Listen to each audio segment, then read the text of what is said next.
મજામાં ને? હું પણ મજામાં છું. તો આજના વિડીયોની શરૂઆત કરીશું સાંજની ચા સાથે. આજે મેં ચા બનાવું છું અને એક બાજુ મેં વાસણ પણ ગોઠવું છું, કેમ કે મારા બીજા વાસણ તૈયાર જ છે.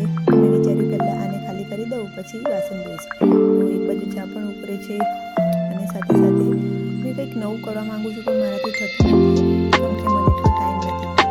તો મેં વિચાર્યું જે કરું છું તે જ મેં વિડીયો બનાવું, કેમ કે મને સમજ નથી પડતી કે વિડીયોમાં શું બનાવવું, શું ના કરવું, મને કંઈ સમજ નથી પડતી.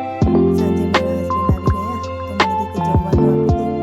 તો બપોરના જમવાનામાં મેં બનાવ્યું હતું સરગવો, બટાકા અને દાણા મિક્સ રસાવાળા. પણ સરગવો મને ભાવતો નથી, એટલે મેં દાણા અને બટાકાનું શાક, એની સાથે થોડીક છાશ ટેસ્ટ માટે. બહુ જ સરસ લાગે, તમે ટ્રાય કરજો. એમના માટે મેં કઢી બનાવી અને એમને આપી દીધું.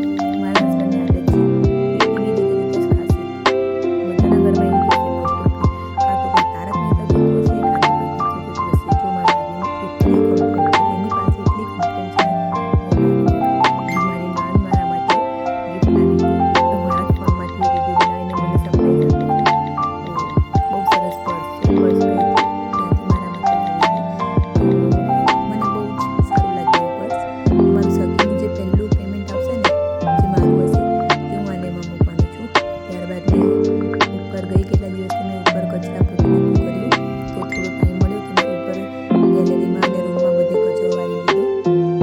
મારા ઘરમાં એટલું મોટું બધા રૂમ ને એવું છે કે મને આખા ઘરનું કચરા પોતું મારા માટે પોસિબલ નથી, પણ હું ટ્રાય કરીશ કે હું રોજ જ ડેલી ઉપર નીચે કચરા પોતું કરું. ત્યાં એક બાળકો રમતા હતા નીચે, તો એમનું ફોન તો મેં એમને આપ્યું તો ખુશ થઈ ગયા. એમને આપ્યું, ચલો ગયો ફોન. ત્યારબાદ મેં બંને રૂમની સાફ સફાઈ કરી અને કચરો વાળ્યો. ગમે એટલું સાફ કરે પણ એટલી ધૂળ આવે ને કે બધું ગંદુ જ થઈ જાય છે. તો હું આખા દિવસમાં એકવાર કચરો વાળી લઉં છું. ઉપરના રૂમમાં મેં બે દિવસના અંતરે કચરા પોતું કરું છું, કેમ કે ટાઈમ નથી મળતો મને મારા છોકરાઓ સાથે. વિડીયોમાં તો હું આઈ નો કે તમે સમજી શકો છો કે મારા માટે નવું છે, તો પ્લીઝ સપોર્ટ. એન્ડ સાંજના જમવામાં મેં દાળ ભાત બનાવ્યા હતા, કારણ કે બપોરનું શાક નથી થતું જ, તો વિચાર્યું ખાલી દાળ ભાત બનાવી દઉં. બહુ ટેસ્ટી દાળ બનાવું છું, મારી મમ્મીની જેમ. ટ્રાય કરવી હોય તો રેસીપી કમેન્ટ કરજો, તો હું તમને બતાવીશ.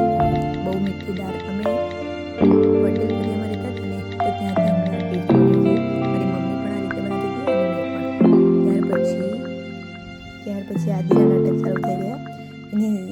એની દાદી જે વિક્સ લગાવતી હતી તે પણ કે મમ્મા મારા પણ પગ દુખે છે, મને પણ વિક્સ લગાવી આપો. તો બસ એ જે કોઈ કરતું હોય ને એને કોપી કરવાની એને બહુ જ આદત છે.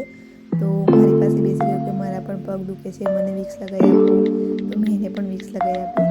બહુ જ ક્યુટ છે અને બહુ જ હોશિયાર પણ છે. કંઈ પણ વસ્તુ કેચઅપ કરી લે છે. ત્યારબાદ અમે બધા જમવા બેઠા. તો આ છે મારી સિમ્પલ અને સાદી ડીશ.